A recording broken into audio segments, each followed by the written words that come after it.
All right, welcome back to the Red Poets Podcast, Twin City Tone, Tall Paul. Hey, what up, y'all? And our guest today is none other than Roosevelt. Hello, sir. What's going on? How you doing, man? Good, man. How are you? Chilling. Chilling. So for those who don't know, maybe just a little brief synopsis of who Roosevelt is. Well, Roosevelt Mansfield III, Roosevelt Darnell Mansfield III, RDM of the Abstract Pack, DJ Diggy, Up Rock, been around the hip hop scene for a long time. 90s, we did our thing, continued on to the 2000s with the group Up Rock that's comprised of two groups from the Abstract Pack and two members from the Abstract Pack, I should say. And DJ, photographer, and extraordinaire. Let's be clear. Word. Extraordinaire. Word. Appreciate it. Youth worker too, right? You just said. Yep. Okay. Yep. Yeah, we're definitely gonna talk more about that as well because you're doing some important work out here, man. Yes, sir. So let's take it back. So you mentioned Abstract Pack. Obviously, let's start there. How did that come about? Like, when did you start doing music, rapping, wanting to rap, be involved with hip hop and everything like that? Well, man, since fourth grade when I wrote my first rap. Okay. So it's always been around me, hip hop. That's just my culture. You know what I'm saying? Grew up in it. I live it. That's just who I am. I am hip hop. Central High School, 92, hooked up with a brother named Glorious L. Martin, who is the creator and founder of the Abstract Pack.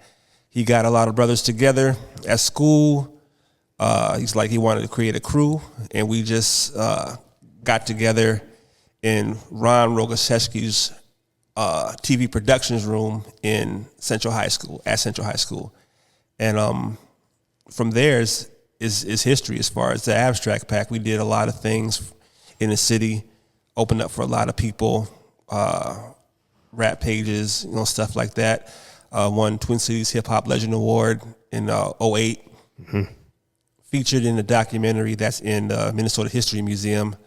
A little blurb about the Abstract Pack, and just continue to make moves and adding other things to my repertoire. Yeah, for sure. How many members are in the original foundation of the Abstract Pack? Seven. And rest in peace, Cess, Funk One Cess.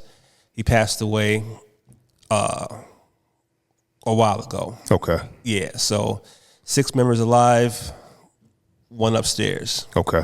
All right.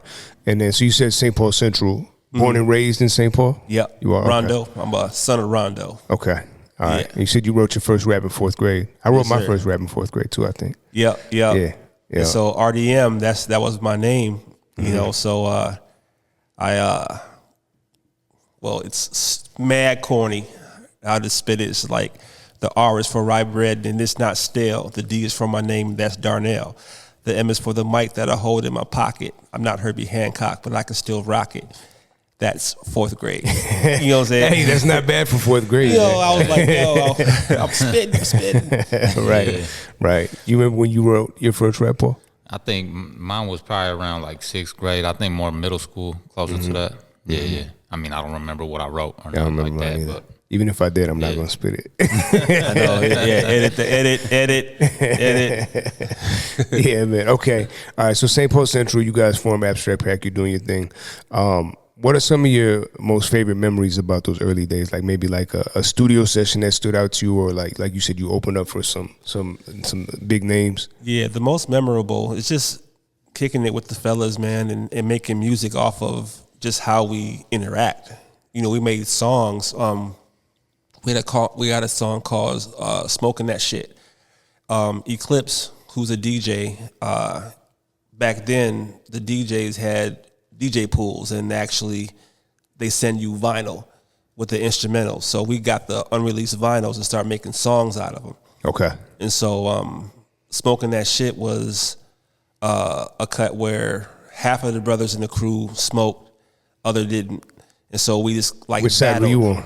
The non-smokers. Okay. Yeah, I'm corny, man. I'm a square. Nah, it's not corny, man. It's not corny. Yeah, so it's like So it was like a call and response. You smoking that shit? Nah, I ain't smoking that shit.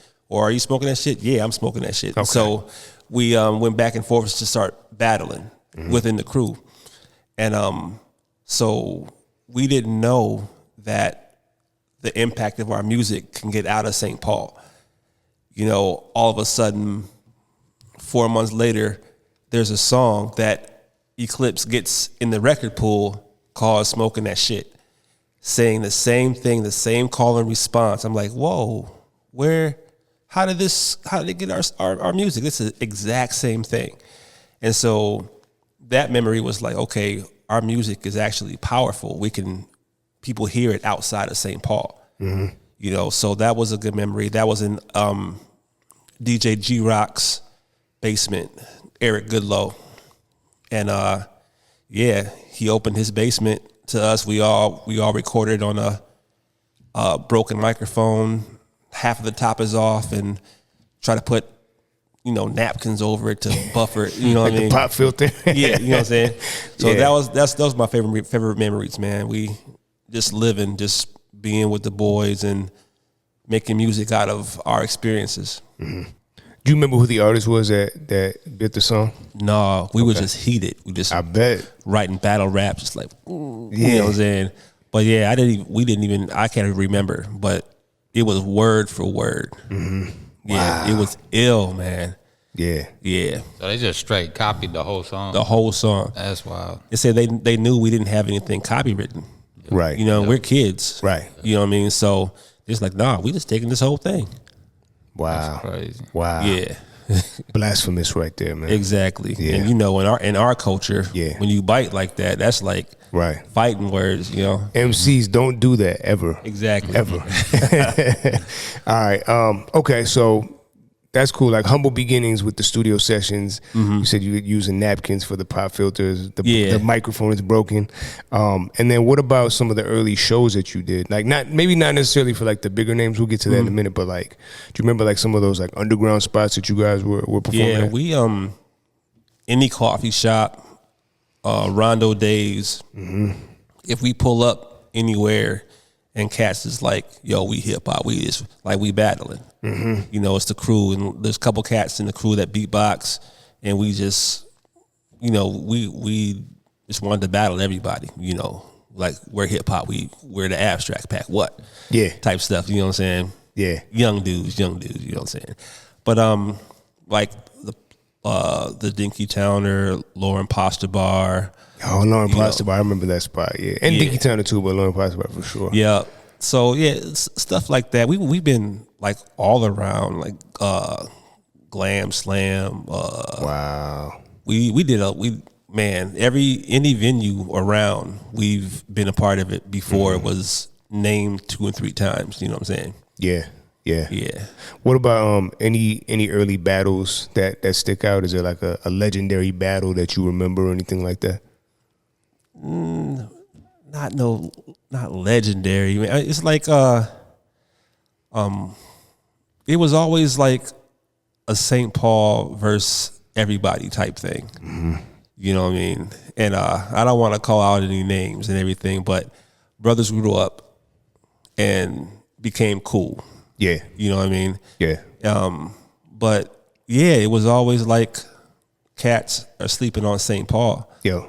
And so we go wherever and we just represent, especially when we perform. People didn't understand like the togetherness and the continuity we had within the crew. Like everybody was on point with the ad libs. Nobody's talking over anybody. Yep. You never have another MC is screaming over somebody else's lyrics. It's always like we all got our place, and people were bugging about that. It's like, yo, is this a recording? He's like, nah, this is us. It's the Abstract Pack with all different crews inside the Abstract Pack. Like we were called the St. Paul Wu-Tang Clan. Yeah, you know what I'm saying? Yeah. How did the name Abstract Pack come about? It was Glow. Okay. Glow came up with it. I forgot what the alternative was. It was super whack. But yeah, we all agreed to the Abstract Pack when he came up with it. Yeah. Talk a little bit more, because I think people who are not from the Twin Cities or Minnesota, they don't really understand, like, I don't think it's as bad now, but there was real animosity between Minneapolis and St. Paul back in the day, especially like in the 90s. I remember that. Because like when I first started doing music, like I'd be out there like selling my little tapes and CDs. Yeah. And dudes would straight up ask you like, where you from? Yeah. And I would say, St. Paul. I'm good. Like they didn't even want to hear it because I was from St. Paul. Right. And Paul's from Minneapolis. I'm from St. Paul. So when we do shows here, like we do like a call and response thing. So I'm like, all right, I'm from St. Paul. He's from Minneapolis. Everybody from St. Paul on the count of 3 make some noise. And then we'll do the Minneapolis one. He usually wins. Right. You know what I mean? But then at the end we're like, well, we don't believe in division. We believe in unity. So everybody in the venue makes some noise, and then we just go into the next song. It's something cool. But there was. I think it's better now. I hope it's better, but. I mean, talk maybe a little bit about your experience, like being from St. Paul, because like we were slept on and we were like underrated, and people really didn't take St. Paul seriously. Right, and it's ill to me because there's a lot of cats that came out of St. Paul, and we're like 15 minutes away from each other. Exactly. You know what I'm saying? It's like it's not like you're talking about Utah. Yeah. You know what I mean? No, I don't know. I'm just saying. Shout out on my Utah You know what I'm saying? Utah MCs. Yeah. But I never got it. I was even talking to my Mondoose about it. It's been a thing, since like the 70s. It's been a thing. We even had shout out to the Inner City Youth League back in the days. My mom was telling me about they had to get people to mediate because of the beef going back and forth just by virtue of where you live. Yeah. Then you add hip hop to it, and hip hop, our culture is like, if you ain't representing, man, you know. But I have no idea really where it came from. And just like your experiences, we get asked like, hey man, where you from? Mm-hmm. Like Shots, what's that? Shots Paul, that's us, St. Paul. Yeah. All right, man, cool. We good. Yeah. And so as far as when we started kind of making a name, a lot of the venues that were popping are in Minneapolis. Mm-hmm. And so we started kind of infiltrating there. And when you're in our culture, if you're whack, somebody's going to tell you. Right. You're not going to be able to rock. You're going to be banned. But we were rocking, so we started like, yo, these cats is actually pretty dope. And slowly it started, to get where it needed to be. But then you got some people that's like, nah, man, this is Minneapolis. F them dudes, man. Mm-hmm. So we got a lot of that too. But as brothers grew up, it kind of started to chill out. Yeah. I just really don't know where it came from. Yeah, I don't know either. I mean, Paul, what about you coming up in Minneapolis? Was there like... I mean, honestly, I'm not surprised to hear it, but it's not something that I ran into a lot, I mean, I always see the St. Paul and Minneapolis pride, but not on that level, you know what I'm saying? Like, nobody I've been around was ever like, nah, we don't, we don't mess with St. Paul on that level that they won't even listen to your music. Mm-hmm. Yeah. But I came up a little bit later. I think I was doing my first open mics and everything back in 2008. So, okay. Things might have cooled down by then, Got a little bit better by then for sure. Yeah. But like, even like, this is probably last summer, I was DJing a club in Minneapolis, so club night. And a dude came to the DJ booth. And he was like, hey, man, he handed me some money. He's like, we play, he had a song request. I'm not really messing with that hat, but will you play this song for me? And he handed me some money, but I had a St. Paul Saints hat on. And it's like, bro, come on, man. Yo, you gotta start off with that? Yeah. Yo, I ain't really messing with that hat, but hey, can you play this?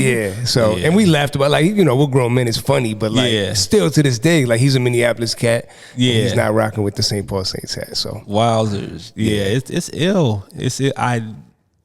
I can't even figure out how it been a thing, Yeah.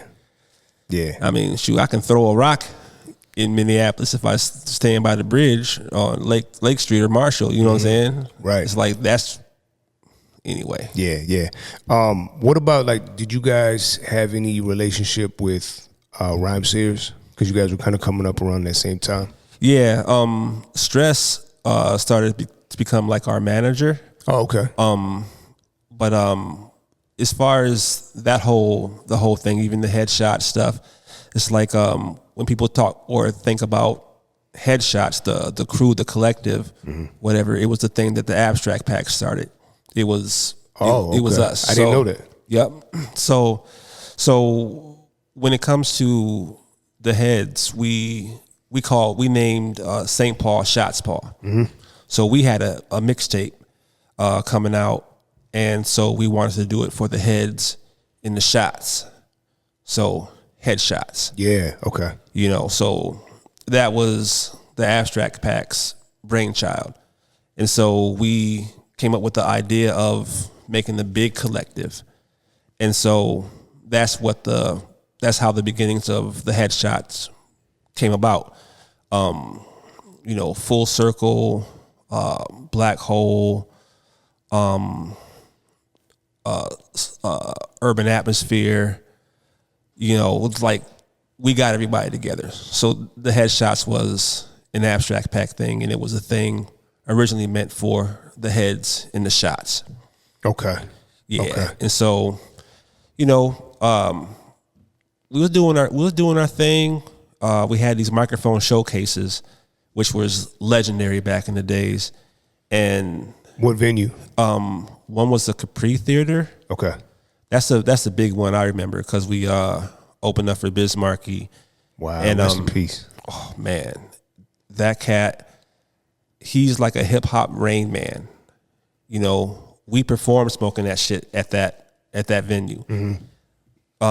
So in the back, Biz is like just rambling off with different names and artists and whatever. I'm like, what are you talking about? He's like, this part of your song is the funky worm. This part of he broke down the whole cut into where everything began. Wow.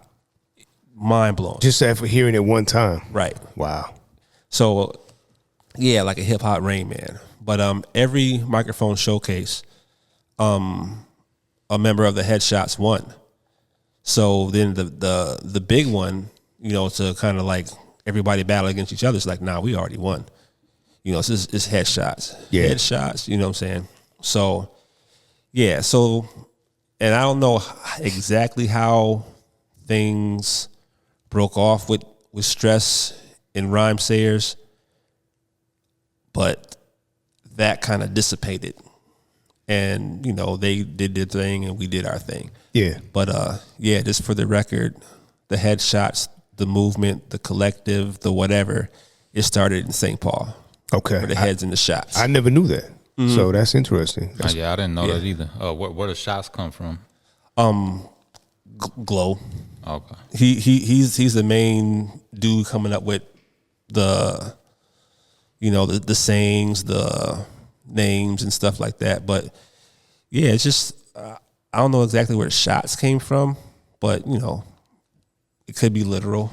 You know, the stuff that we've been through, saw. For sure. But strictly for the heads. What we do is for the heads. We're not for the mainstream. Yeah. Yeah.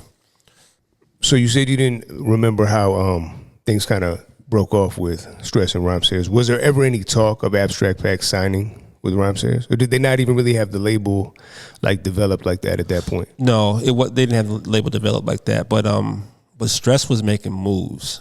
He was making major moves, and put us into some venues that were, or some situations that were real, that could have been really beneficial, like a legendary one at Sabathany Community Center. We were top 3 in this battle. It was the Abstract Pack. I forgot the group name, but Next. Oh yeah, okay. Them and somebody else, but then it was like between the Abstract Pack and Next. And so, you know, some hip hop heads ain't gonna win against some R&B dudes taking off their shirts, and you know what I'm saying. And so, you know, we did our thing. We had the crowd crazy, and we didn't know that a lot of the Flavor Unit reps were in the crowd. And I think like Stress, he did that, put us in that position on purpose to get in front of these cats. Yeah. You know what I mean? But then here comes next. You know, Tweet taking off his shirt and body rolling and girls. I'm like, oh man, we lost this, man. You know. And then I want to say a few months later, man, Butter Love comes out. And it's like, oh yeah, we done. Yeah. We done. You know, but St. Paul was still represented. You know what I mean? So we were all geek. We supporting.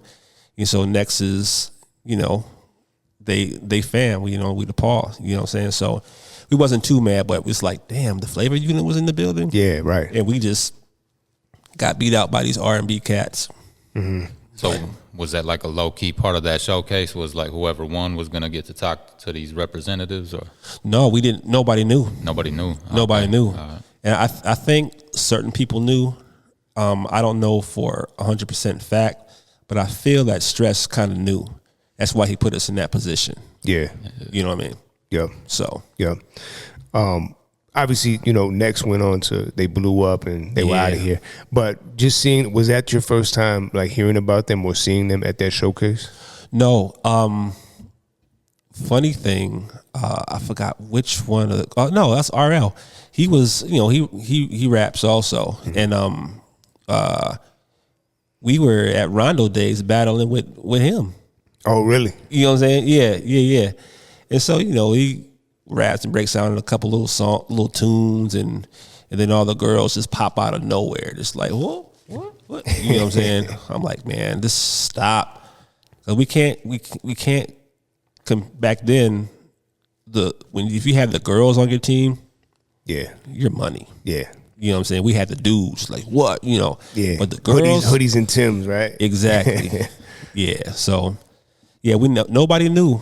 Nobody knew, and they, you know, props to them. You know, till this day, still doing the thing. You know what I mean? Were you surprised when they blew up, or they were that good? When They you were saw, that good. Yeah.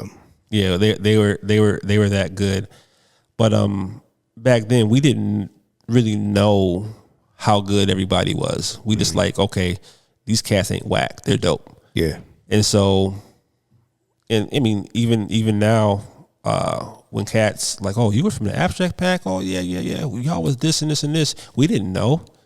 You know, we're just living. We're just doing our thing. Yeah. You know what I'm saying? We didn't know about impact. We didn't even really paid attention to know what that meant and being responsible for what we're saying. We're just doing our thing. Yeah. Yeah. I mean, it sounds like it was a very organic movement. You guys were just in the moment, having fun amongst friends, just creating, doing your thing. I mean, was there ever a conversation like where you guys sat down and were like, okay, we want to do this, we want to have this type of movement or this type of impact on the culture? It sounds like it really wasn't any of that. You guys were just kind of hanging out and just making music, and then it just happened to catch on and people liked it. Right. That's basically what it was. We never had a conversation about being purposeful with some kind of impact or whatever. We just, you know, by virtue of being real, being who we are, things just happened, and we didn't know the impact until later on. You know, even in my studio, I got a album, our first album, the Abstract Pack, Boss has said it. This label from France wanted to remaster it and re-release it, and we were popping out in France. Wow, we didn't know. Yeah. So when this, and what I'm talking about, this a couple of years ago. Oh, it was recent. Yeah. So Kat called me. You know, I guess I had, when I first did Instagram, I put my phone number on it. You know, hey, you asked me phone number? Here's my phone number. Stupid. But this cat called me from a weird number. I'm like, okay, telemarketer, whatever. But he kept on calling me. So I picked up. French accent. Is this RDM? I'm like, RDM? Yeah, who are you? Like, oh, just talk about the French thing. I'm like, yeah, right. This fool started reciting my lyrics. Wow. Like, I don't believe I'm talking to you. I'm like, word? You know, so then I started listening. It's like, we said we were like the thing in the 90s out in France. And he wanted to pay us to remaster and re-release vinyl. Wow. Yeah, and I got the #2 printed vinyl in my studio right now. Wow. So yeah, we never know the impact. And with my youth work, that's what I teach too, as far as being purposeful with your words, because you never know who's listening. Mm-hmm. You know, Right. like back then, we didn't have internet. We didn't have, well, internet was just a thing, starting to be a thing, but we didn't have No social Instagram. We media, didn't have right. social media. You know what I'm Right. saying? Like people had to like physically see and touch and feel your stuff. Yep. And Yeah, no smartphones. You have to show, like, nobody's Right. really recording it. right. Yeah. So that was big, and really is a testament about impact as far as music. You know, music is a secret weapon, man, of any kind of movement. You know, so yeah. Yeah. Yeah. That's crazy. So you found out 25 years later or so that y'all were popping in the 90s out there. Right. That's crazy. Ill, super ill. I didn't believe it. Yeah. Yeah, that's wild. So you guys, because you guys never went and toured over there or anything like that. But if we would have social media, I guarantee you guys would have been getting booked out there. Man, it would have been Yeah. nut buckets, man. We would have, it'd have been over with. Yeah. That's the thing. Like, artists today, they don't realize how good they have it. You know, because you can literally open your phone and reach anybody. Right. You know. Around the world. Yeah. Yep. Like in 5 seconds when you click that share button. Yep. Yep. Yeah. Yeah, man. Wow. Okay. So how did the Abstract Pack eventually, did you guys break up, or you just decided to stop? We just went different ways. We never like broke up. There was no bad blood or anything. No. The 3 brothers that was in the pack created the Braille method, and they all moved. This was 98. They moved to California to pursue something bigger. Okay. You know, I got married. I stayed home. They went out there. You know, they did movies as far as soundtracks and stuff like that. And we've all just kept doing our thing. You know, Knowledge, he had his other deal here. I was doing my solo thing, and it's just, you know, it's just a crew. Yeah. You know, so, and but we released another album, another Abstract Pack album. Big Jess, he did a lot of the mixing and mastering. Shout out Big Jess. Yep. And so that was, you know, that did all right. You know, just to let cats know that, you know, we didn't fall off. Yeah. You know what I'm saying? Hip hop is hip hop when it's real. You know, and we just continue to work. You know, Glow kept on doing his thing. Knowledge, me and Rasta, when we formed Up Rock, and still crew. I mean, those are my friends from since high school. My only real friends. Yeah. To this day. Yeah. Do you guys still keep in contact for the most part? Yep. Got a lot of nieces and nephews now. Yeah. You know what I'm saying? Uncle Rose. You know. Yeah. So it's cool to see the music and that love coming up through our kids now. You know, and so shout out to Pierce Brown, has his project out right now. It was an honor for him to keep on calling me and picking my brain about direction. How do you do this? He had a spot on Radio K, and he was only supposed to invite a couple people. He invited me, so like that's a big deal for me. Right. You know what I mean? So he was looking for my critiques, you know, stuff like that, and just, you know, respecting the OGs, because we still got something to say. We still have direction to give. Yep. And a lot of meaningful advice. Yeah. You know, For sure. So I know you DJ as well. When did you start getting into that? probably be around when Tall Paul wrote his first rap, 2008. Okay. Yep. And it was a natural transition, man. Mm-hmm. You know, like music, just like hip hop. That's who I am. Yeah. You know. So first DJing gig, I was working at Museum Magnet. Shout out to all the kids at Museum Magnet. teachers go by my office. I was a behavioral specialist, and they hear different kinds of music like all the time coming out of my office. And they're like, hey, we're getting married. Can you be our DJ? I'm like, I never DJed before. So it's like, oh, we'll pay you $300. I'm like, oh. I'll be there. I'll be there. You know what I'm saying? 300 to playing music. You know what I'm saying? Yeah. And so you remember the iMacs that were really big, the colors, the big bubbles looking like a jet engine? Yeah. I had that. I brought the little school system on a roller cart to the venue, and I figured out through iTunes how to fade into each song, but I cut the song like 15 seconds before it ends, so when it fades, there's no space. You know what I mean? And me knowing the music already, I'm like, I already had tempo in my head. Mm-hmm. And so I did a whole song clicking and dragging things and waiting for the fade to mix. And got $300. I'm like, yo, I'm about to do this for real. Yeah. Yeah. You know what I'm saying? Yeah, for sure. Like DJing is a lot different than rapping because you can literally get in the game and like start making money right away. Right away. Like the first gig that I ever did DJing, shout out D Mill, it was with D Mill, but like, yeah, I made a couple $100 just, and I had the little controller. I'm just playing music. I was like, they're paying me for this, right? Like, you know what I mean? Like, right. I wasn't getting paid. Like, it took me a while, like, to get paid to hit the stage and rap. Like, you had to do a lot of different shows before you can get a check rapping. But DJing is like, it's a service. People want it. Right. Right. Yeah. And it'll always be there. Yeah. It's like, imagine a world without music. Right. It doesn't make sense. Right.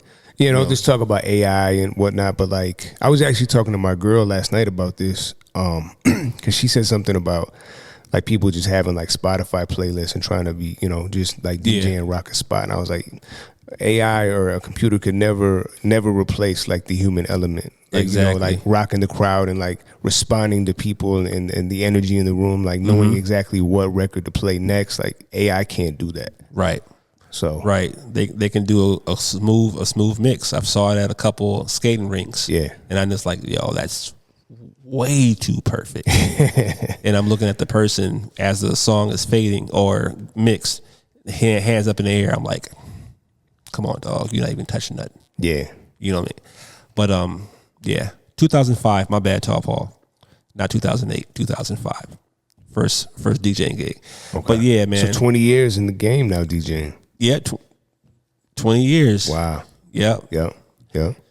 But yeah, man, that human element is like I've stopped fights based off of what I played. You know what I'm saying? Or started fights. Or started fights. Right. Right. Yeah. Music controls emotions for sure. And like I said, man, it is this when I teach, music is the secret weapon. That's why people are trying to control music. Mm-hmm. When you start seeing the shift in what's going on in the industry, what is popular or whatever, is purposeful because people are controlling that. You think about the days of old when every movement had a soundtrack. You know what I'm saying? It's like every important movement, liberation, whatever, it has a soundtrack. Like, what's the soundtrack of today? You know what I'm saying? It's controlled. Yeah. It's a narrative that, people want to put us in a box. And like, this is what you are, this is what you're supposed to do. If you're this way, I'll give you more money. So to make it more popular and easy to attain. Yeah. You know what I'm saying? There's no movements anymore. Right. So yeah, it's ill. And some people figured it out. Music is the secret. That's how Obama won. Low key. It's like he tapped into the language of and the reach of music. You tap into, let's say, like a Beyonce or a Taylor Swift that have hundreds of millions of people hanging on their every word. Mm-hmm. Now, if they say, go vote for somebody, you got millions of votes now. That's how powerful music is. Yeah, for sure. Let me ask you this, because you mentioned like the youth work you do, and I want to talk about that as well. But with you, you know, being from hip hop, right? You are a hip hop MC, DJ. Knowing the impact that hip hop has on people, especially young minds, right? Molding these young minds.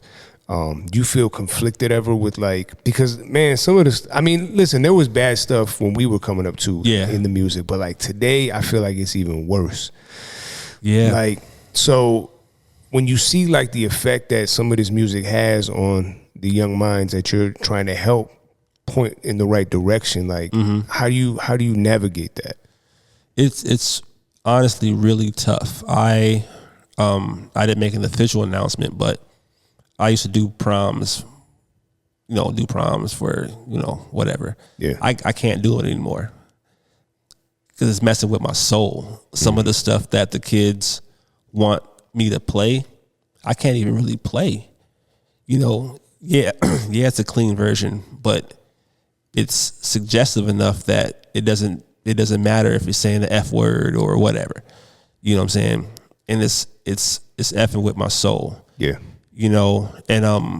But with my youth work, I try to dig into their music, and I mean, hip hop is hip hop at a base level, and it's kind of like a language, So when I do my thing or even play one of my videos to the kids I work with, like, oh, he understands us or whatever, and so we connect through the base level of hip hop, and so, but when we dig into some of the lyrics, I teach a class called music therapy, and I started doing some research about why we are, as human beings, so attracted to music. Like, what is it about music that we're attracted to? And I started studying about like frequencies and tones and what frequencies evoke what emotions and stuff like that. And I started to dig into the music and noticing these same frequencies or whatever. And so when I talk with the youth, I'm like, play me some of your stuff. And the tones are the same, the monotone stuff. There's no inflection in your voice. It's ill. It's like, it's purposeful. It's like a science to it too. You know what I mean? I might be sounding weird to some people, but it's a music, like you said, it controls emotion. And that's what I'm seeing in a lot of some of the new stuff. But then you get, I think his name is, I know I'm sounding super old now, like Lil Baby. I listen to the lyrics. Like, some of these cats is actually really spitting. You know what I'm saying? Like, really spitting. And so I can respect that as an old head or whatever. It's like you're saying something, right? But some of these other cats, like even in the videos, they're holding the double cup of lean, you know what I mean? And they're sounding like they're half asleep, and that's another thing I noticed too. Is like, back in the 70s, like, the lingo, the twang in your voice was different. It's like, yeah, brother, yeah, brother. And like nowadays, everybody kind of talks like they're asleep. Right. Like they're not opening up their mouth, and they're not enunciating words. Yeah. He's like, you know what I'm saying? We got to do so I'm saying, yeah. And it's the direct reflection of the music. Right. You know what I'm saying? That's how powerful music is. Right. And so, that's the things I notice. That's the things I teach, and just being purposeful with who you are, and, trying to seek out things that are meaningful, because we're getting taught indirectly through music, through media. Mm-hmm. And these kids don't understand that, the algorithm, your phone will hear you say something and push that. It's crazy. Visual. It's flipping crazy. Yeah. Yeah. I had a DJ gig scheduled in my calendar, and I didn't put it in there. I talked about it, and it was there. Wow. Yeah. That's crazy. Yeah. Ill. But yeah. Yeah, I don't know if I went off a little bit, man, but No, that's good. No, that was a well spoken description of all of that, and it made me thinking. It made me think of this youth who was explaining like cloud rap to me, and I still don't understand it. But he was like, yeah, it's just kind of like a vibe. He's like, I don't really want to listen to words and all that. I don't want to think. You know what I mean? So and that's what music's doing, like you were saying, and that's not any shade to cloud rap or any of these new subgenres of hip hop, but yeah, definitely, like you're saying, it controls movement or it stifles intellectual growth and so on. So, yeah. So he was saying it's more just like a vibe. Yeah. He doesn't want to think too much about it. He was like, I just want to vibe with music. And he was showing me some of the music he listens to. And, people talk about like mumble rap and everything. And no shade to that either. But like you were saying, it went from being clearly enunciated to, now everybody wants to slur and, not fully speak. And it wasn't a lot of words there. It was just like this emotional, deep, dark sound. You know what I mean? Yeah. I'm like, those tones. Yeah. You know what I'm saying? Even if you can't hear the words, you're hearing the tones. Yeah. And that's what's speaking to you. You know what I'm saying? Yeah. I even did a thing with bass. It's like, cause I always wonder like why are we like in the hood so fixated with bass, with the low end? You know what I'm saying? It's like you can't hear what they're saying, but you can feel what the music is saying, right? So I did some research on it. And you as a DJ, music has a shape. Sounds have shapes. And so with different tones, it evokes different shapes. And so with the bass, I saw this video of this car in the bass competition. They zoomed in on the doors and the windows, and it was the metal was waving. Yeah. The glass was waving, and bending and moving, right? And then researching what emotions those certain tones make, and then knowing that we're 80% water. Like when you say, yeah, I felt that.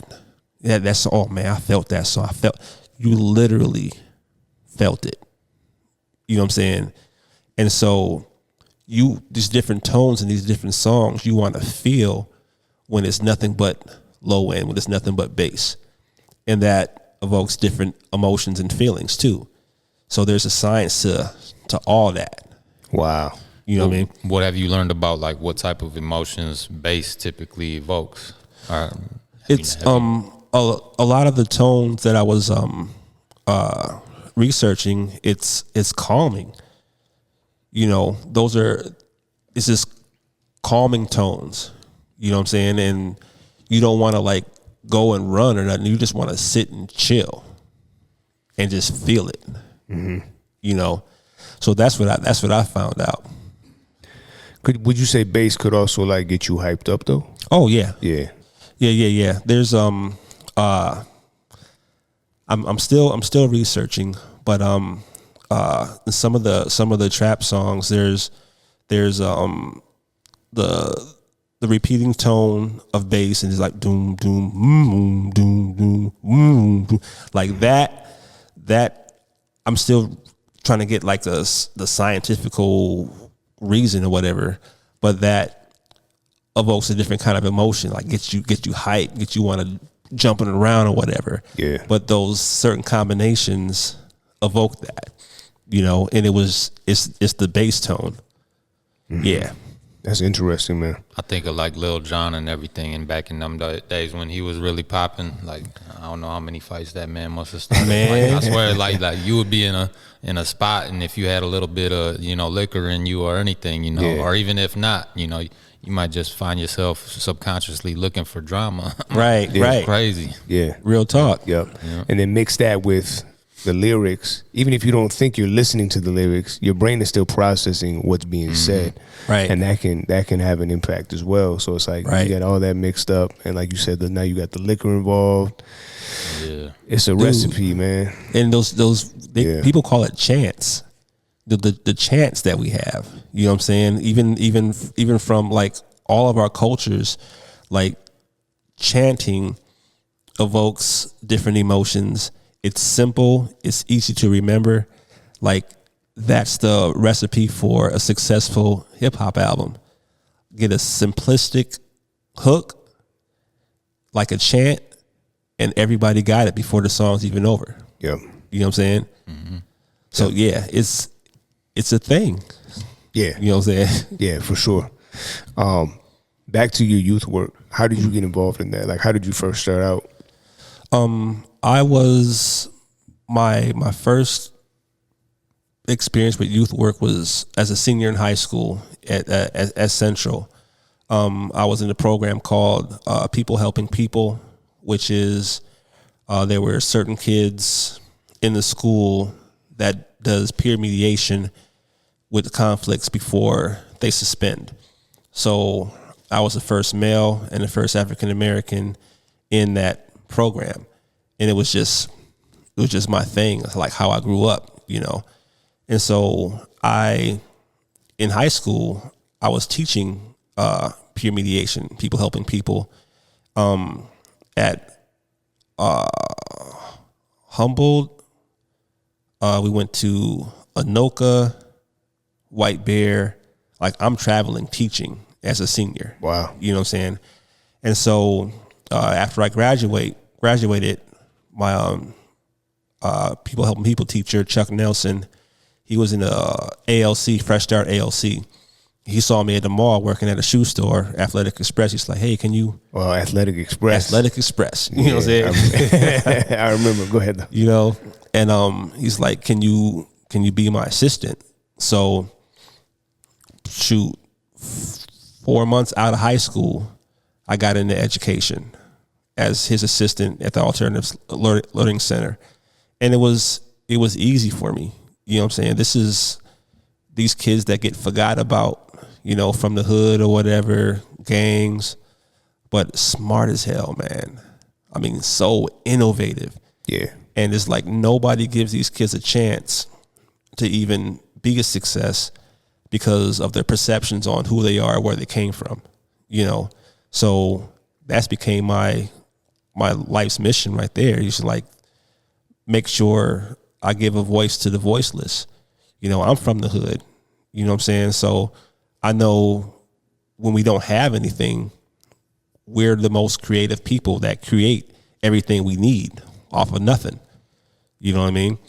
And so, like, so what if this kid comes up with the answer to this problem in a way that you didn't teach? You know what I'm saying? Recognize this kid, know that this kid is dope, and build them up. Not say, no, you're wrong because you didn't do it the way I taught you. You know?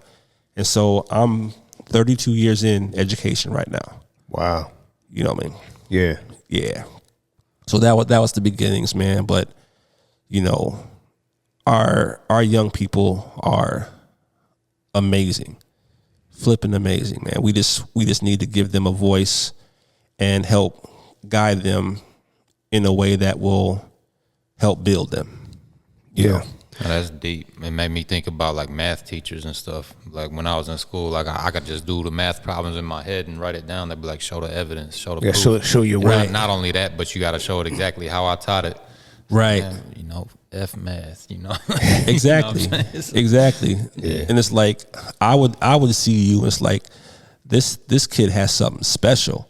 Mm-hmm. This kid doesn't have to write it down. Like what's going on in this kid's head that makes it so easy for him to come up with this answer? Yeah. You know, those like those are the kids that are our next leaders.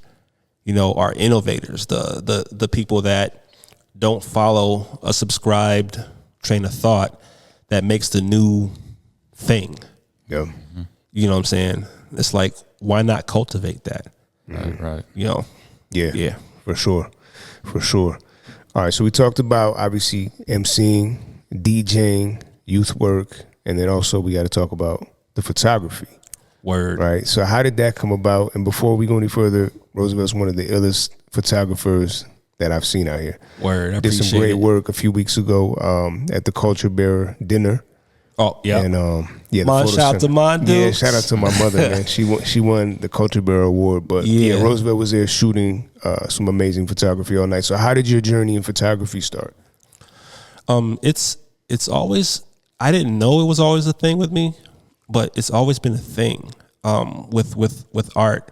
My father was an artist, and I didn't know. I met him when I was 15, and so my first experience of interacting with my father, he sent me cards of drawings of me playing basketball, and I'm like, "Where'd you buy this from?" It's like, no, he just sketched it. He's just dope like that. Wow. And he was a mechanic. He fought in the wars and stuff like that, but he was an artist. And so me growing up, I always just used to draw like cartoons and, you know, the hip hop stuff, you know, the fat laces with the shell toe Adidas, you know, Sunday papers. I go to like the comic section and draw. I was really drawn to like the Sears magazines also, with the fashion there. So then I used to draw the fashion, and like MC Light, she was my crush, man. That was my girlfriend. You know what I'm saying? I'm about to marry her. You know what I mean? And so every sketch I drew had MC Light's hairstyle with no face, literally. Yeah. Right. And so, you know, I'm drawing suits, I'm drawing these dresses, I'm drawing all this stuff, and then somebody saw me draw dresses. It's like, oh, you're gay, you're just, you know. So I started beating people up. You know what I'm saying? I got in a lot of fights off of people talking about my drawings, you know, and accusing me to be something that I'm not.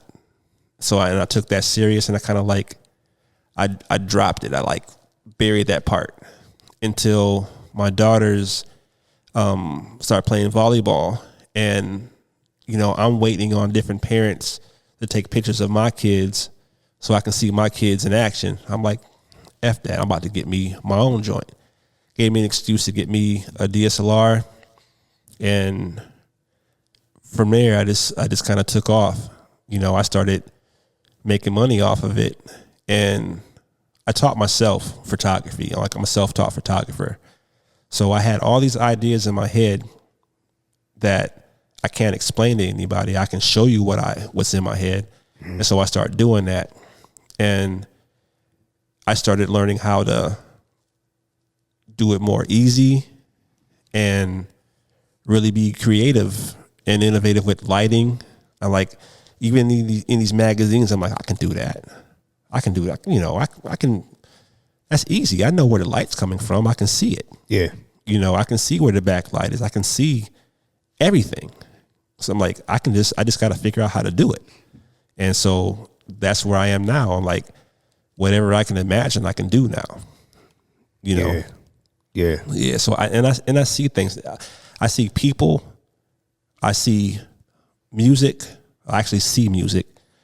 And I see everything different. You know, through photography, I can show you what I see. You know, I just can't explain it. Mm-hmm. Yeah. What are your favorite shots to shoot? It all depends, because I get inspired by everything. You know, I get inspired by culture and the music attached to culture. I've been doing a lot of Indian weddings. And the culture of those Indian weddings and what the culture looks like, what the culture sounds like, it makes me think of my take on how it looks like in my brain. And so I see all that stuff in different lighting. And, you know, this used to be, your studio used to be an Indian wedding person's, what is it called? But whoever gets married, they go through her to have the design in the whole wedding or whatever. Like a wedding planner or something like that. Wedding planner, yeah. But she has like all the things. Okay. Like straight from India. Okay. You know, and so I did a photo shoot with her, and she brought a young lady. They dressed her up and all that stuff, and the way I saw it was something that they've never seen before, and so it just came out like super dope because of the way I lit it, the way I shot different angles or whatever. Same thing with like native culture. I'm like, it speaks to me like when I went to Africa, you know, the tones, the chants, the rhythm, it's like, that's who I am. You know what I mean? And so, and I see it, and that's why I want to shoot it. Like I see the way it feels, and I want to show that. And that's kind of how I approach like photography. You know what I mean? And like a show that did really well that I'm going to be showing in New York actually next year. Okay. Yeah, with Jamel Shabazz. You got an exclusive. I'm going to be showing with Jamel Shabazz in the photography world. He's like everything.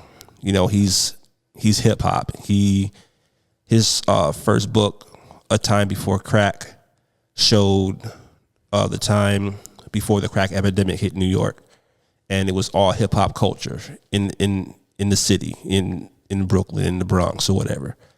And I'm going to be showing with him next year. And I did the Victorian project. So, like when you think of Victorian fashion back in the 1800s, it was people of color who were making those outfits. We were responsible for the fashion of that era, just like we're responsible for the fashion of today. They take from us, right? We had, our women were charged to make this stuff, how they paid their way or whatever, but they never was able to see themselves in it.